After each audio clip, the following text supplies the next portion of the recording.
ओशो कह रहे हैं कि जिसको तुम अपना वैवाहिक या गृहस्थ जीवन कहते हो, वो प्रभुत्व की राजनीति भर है। तुम दूसरे पर कब्जा चाहते हो, नियंत्रण।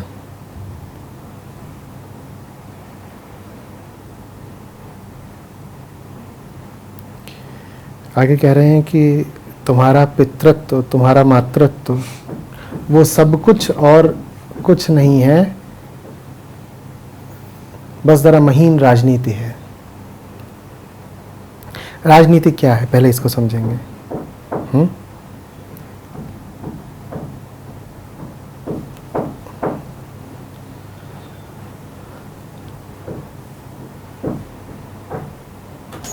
राजनीति ये भावना है कि दूसरों पर नियंत्रण से, दूसरों पर मालकियत से तुम्हें शांति मिल जाएगी।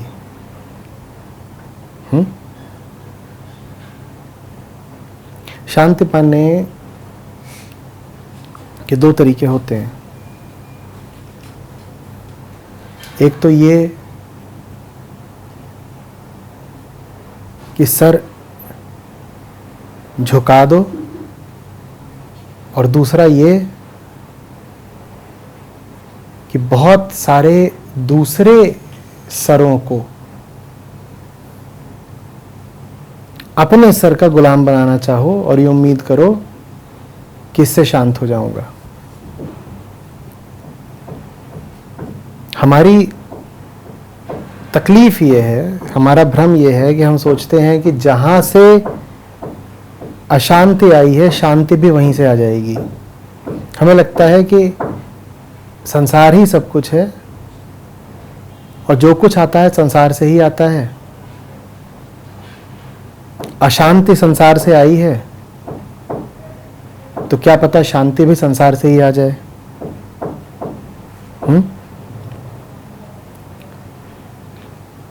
जहां प्रेम नहीं होता, जहां समर्पण नहीं होता, वहां राजनीति होती है।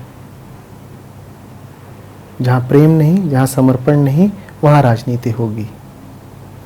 और जहां प्रेम है वहां चाले चलने की जरूरत नहीं। जहां प्रेम है वहां किसी को बस में करने की जरूरत नहीं। जहां प्रेम है वहां किसी पर छा जाने की जरूरत नहीं। प्रेम में तुम अपने ऊपर से भी अपना कब्जा छोड़ देना चाहते हो। ये तो हटा ही दो कि तुम दूसरे पे कब्जा करोगे। दूसरे पर कब्जा करने की भावना तो दूर रही, तुम अपने ऊपर से भी अपना कब्जा हटा देना चाहते हो। ये प्रेम है। अब ओशो कह रहे हैं कि तुम्हारे विवाह, तुम्हारे परिवार, मातृत्व, पितृत्व, ये सब कुछ राजनीति भर है।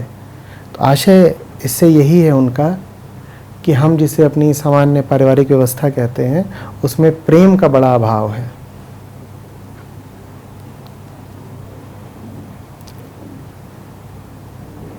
हम अपने रिश्ते नातों को सत्य के विकल्प की तरह इस्तेमाल करते हैं। कैसे? स्त्री को चाहिए वास्तव में परमात्मा, पर वो पति पकड़ लेती है। तो उसने पति को किस तरह से इस्तेमाल किया? परमात्मा के विकल्प के रूप में। पुरुष को चाहिए वास्तव में सत्य और शांति, पर वो सत्य और शांति की जगह एक स्त्री पकड़ लाता है। वो सोचता है कि स्त्री के माध्यम से मिल जाएगी शांति।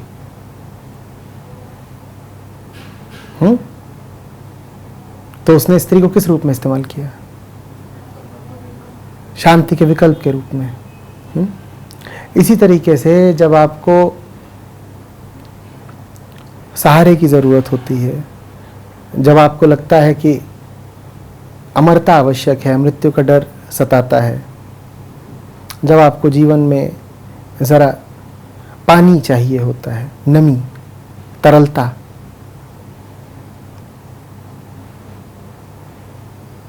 तो आप उसकी पूर्ति बच्चों के माध्यम से करना चाहते हैं। आप कहते हैं बच्चे आएंगे जीवन में तो कोमल किलकारियां आएंगी। आप समझ ही नहीं पाते कि कोमलता वास्तव में करुणा मात्र है, और यदि करुणा नहीं है तो बाकी सारी कोमलताएं झूठी हैं। तो हम बच्चों को किस रूप में इस्तेमाल करते हैं? करुणा के विकल्प के रूप में।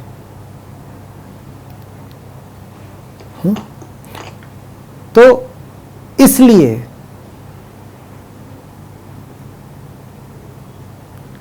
हमारी सारी व्यवस्थाएं, हमारी साजिशें होती हैं हमारे ही खिलाफ।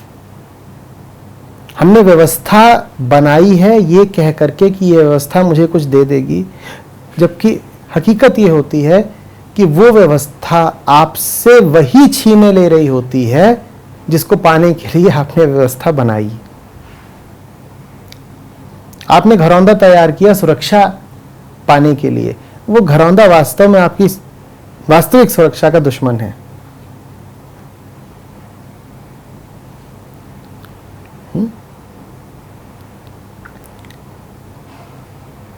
आदमी सीधी राह नहीं चलना चाहता।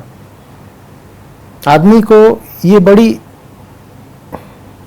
अकड़ है और ये बड़ी आशा है कि जो कुछ उसे मात्र मिट के मिलना है उसे वो बढ़ के पा लेगा। आदमी की आशा टूटती ही नहीं। आदमी मानता ही नहीं कि जो झुक के मिलना है वो सिर्फ झुक के ही मिल सकता है। आदमी कहता है नहीं, जरूरी नहीं है। हमें बड़ा विश्वास है कि बिना झुके भी मिल जाएगा। हमें बड़ा विश्वास है कि लोगों के माध्यम से मिल जाएगा, चीजों के माध्यम से मिल जाएगा, उपलब्धियों के माध्यम से मिल जाएगा। हमें बार बार बताया जाता है कि तुम्हारा रास्ता व्यर्थ है, संत बताते ही गए। हम कहते हैं नहीं, रास्ता व्यर्थ नहीं है। तुम कितना भी साबित कर लो, हमें बार बार ये लग ही रहा है कि इसी रास्ते पे मिल जाएगा। हम गलत नहीं है। हमारे भीतर से ये भावना जाती ही नहीं कि हम पूर्णतया बहके हुए लोग हैं। और उसका कारण यह है कि भौतिक तल पर तो हमें सफलताएं मिलती ही रहती हैं ना। आपकी छोटी से छोटी भौतिक सफलता आपको ये आश्वस्ति दे जाती है कि आप पूरी तरह तो गलत नहीं हो। वो सफलता इतनी छोटी भी हो सकती है कि आप घर से सब्जी लाने निकले, आपने दुकान तय की, आपने मंजिल तय की, आपने रास्ता तय किया, आप गए, आपने दाम चुकाए, आपको सब्जी मिली, आप वापस आ गए, अभियान पूरा हुआ। आप सफल हुए कि नहीं हुए? अब ये सफलता बहुत संभव है कि आपके भीतर इस भ्रम को पुख्ता कर दे कि अगर आप एक चीज को पा सकते हैं तो बहुत सारी और चीजें भी पा सकते हैं। आप कहते हैं कि जैसे सब्जी हासिल कर ली वैसे ही सत्य भी हासिल कर ही लूंगा। देखो मैं पूरी तरह तो निकम्मा नहीं हूं, एक उपक्रम तो मेरा सफल रहा ना। और यदि मेरा एक उपक्रम सफल रह सकता है तो तुम ये क्यों सिद्ध करना चाहते हो कि मेरे बाकी सारे उपक्रम विफल रहेंगे, व्यर्थ रहेंगे? तो दैनिक जीवन में जो हमें ये छोटी मोटी तथाकथित सफलताएं मिलती रहती हैं, ये हमें बड़े झूठे विश्वास में डाल देती हैं। हम राजनीतिज्ञ बन जाते हैं। हम परमात्मा को पाने के लिए भी फिर चालें चलते हैं। हम शांति को पाने के लिए अशांति को माध्यम बनाते हैं।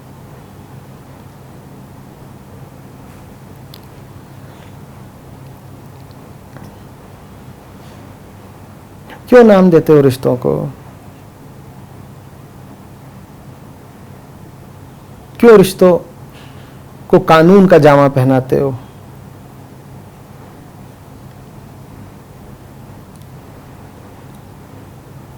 क्यों कहते हो कि यदि साथ साथ रहना है तो ऐसे ऐसी प्रक्रिया का पालन करो?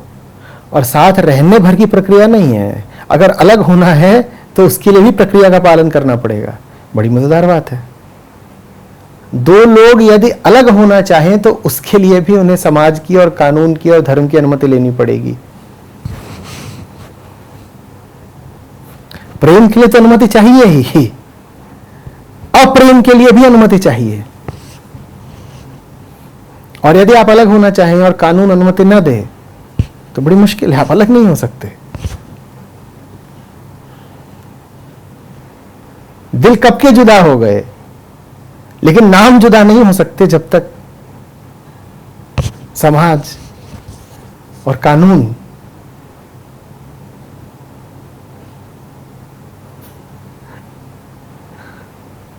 ठप्पा न लगाते।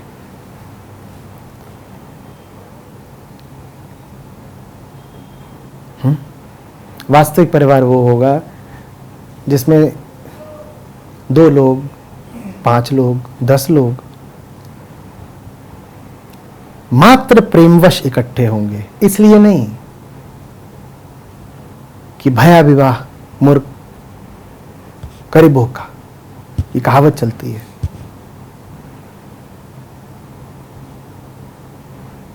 कि भया ब्याह मोर करीबों का, अब तो ब्याह हो गया, अब तू मेरा करेगा क्या, अब तो मैं आ गई,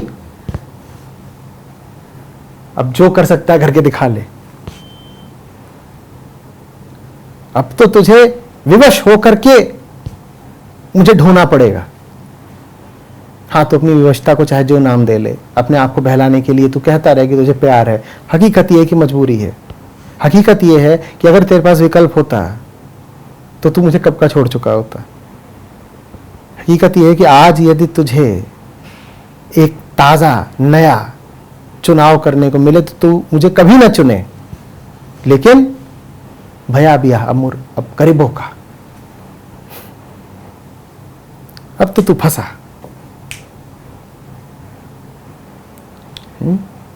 वास्तविक परिवार वो होगा जिसमें कोई किसी से कल का वादा नहीं मांगेगा कि लौटोगे कि नहीं लौटोगे।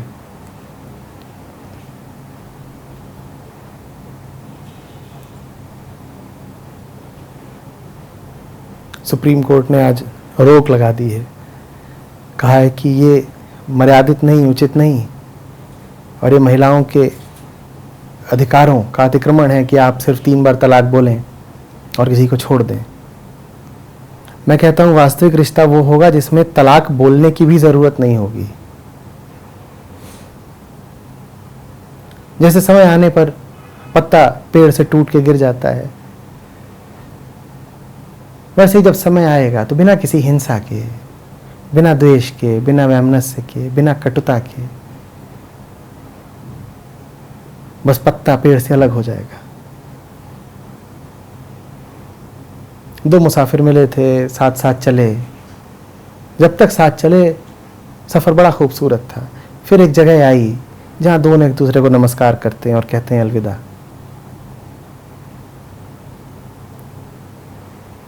क्या राजनीति करनी, प्रतीकों में क्यों जीना, कानूनी कयावत क्यों करनी। जब तक था बहुत सुंदर था, और अब जब नहीं है तो दोनों को दिख रहा है कि नहीं है, और नहीं है इसमें हमें कोई दुख नहीं है। बदलाव का नाम ही जीवन है। छोटा बच्चा बड़ा हो जाता है, चांद कभी घटता है कभी पूरा हो जाता है, लहरें कभी उठती हैं कभी गिरती हैं, कोई जीव अमर नहीं होता, लोग आते हैं लोग जाते हैं। तो रिश्तों में भी एक सहज गति रहती है, कभी आते हैं कभी चले जाते हैं। वो वास्तविक परिवार होगा। वास्तविक परिवार एक अपरिवार होगा। वहां किसी को पता ही नहीं होगा कि उसका दूसरे से रिश्ता क्या है, और रिश्ता बड़ा गहरा होगा, क्योंकि ये रिश्ता आंतरिक है, बाहरी नहीं। ये लोग किसी व्यवस्था के कारण तो इकट्ठे हैं नहीं, ना कानूनी, ना नैतिक, ना धार्मिक। ये लोग इकट्ठे हैं किसी बहुत गहरी बात की वजह से। इनका जैसा रिश्ता होगा वैसा किसी का हो नहीं सकता। अब राजनीति की जरूरत नहीं पड़ेगी। राजनीति की जरूरत तो तब पड़ती है जब कुछ छुपाना होता है, जब तुम बंधे होते हो।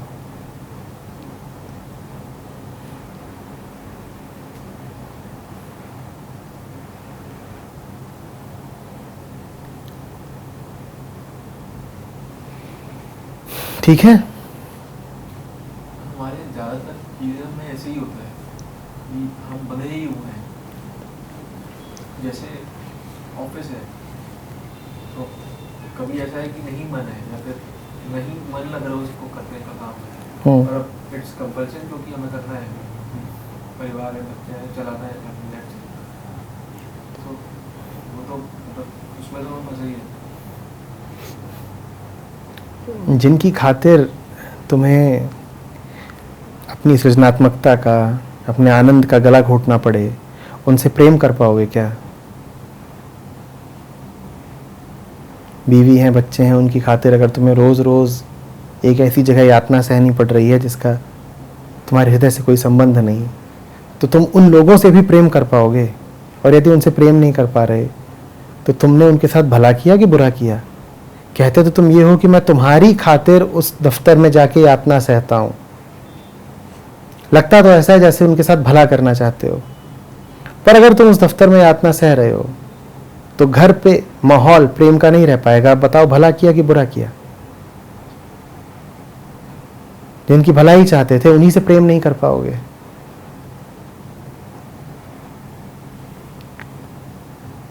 प्रेम करने के लिए आनंद बड़ी अनिवार्य शर्त है। आनंदित नहीं हो तो प्रेम नहीं हो सकता। खीज होगी, चिड़चिड़ाहट होगी, एहसान की भावना होगी, प्रेम नहीं होगा।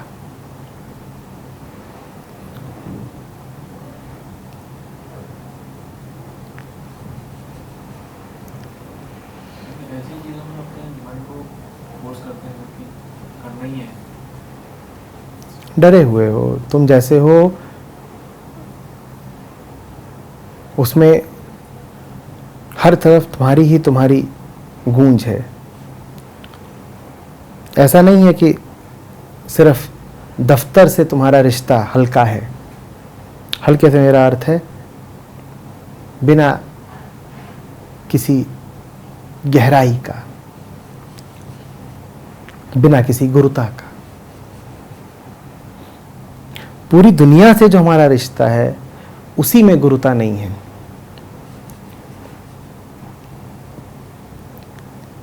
दफ्तर में हमें सहकर्मियों को लेकर के, अधीनस्थों को लेकर के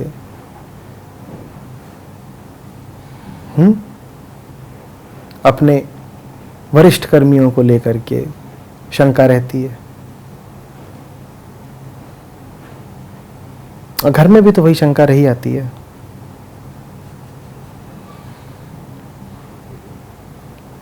एक की वजह से दूसरा नहीं है। ऐसा नहीं है कि घर की वजह से दफ्तर में फंसे हुए हो, तुम घर में भी फंसे हुए हो।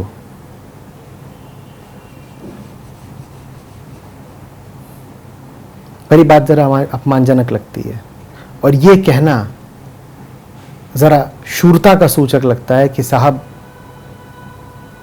घर चलाने के लिए हमने देखो कितना बलिदान दिया है। घर चलाने के लिए हम ऐसी दम घोटू जगह में भी काम किए जा रहे हैं। नहीं नहीं नहीं, दम घोटू जगह दोनों हैं। तुम्हारा कार्यालय यदि दम घोटू है तो पक्का मान लो कि तुम्हारा घर भी दम घोटू ही होगा। जिसे अपना दम घुटवाने की आदत नहीं, वो न यहां घुटवाएगा ना वहां घुटवाएगा। और जो अपना दम घुटवाने का अभ्यस्त हो चुका है वो यहां भी घुटवाएगा और वहां भी घुटवाएगा। जो घर पर झूठा जीवन जी सकता है सिर्फ वही व्यक्ति दफ्तर में झूठा जीवन जी सकता है। और जिसका जीवन कार्यालय में सच्चा है उसका जीवन फिर हर जगह सच्चा होगा।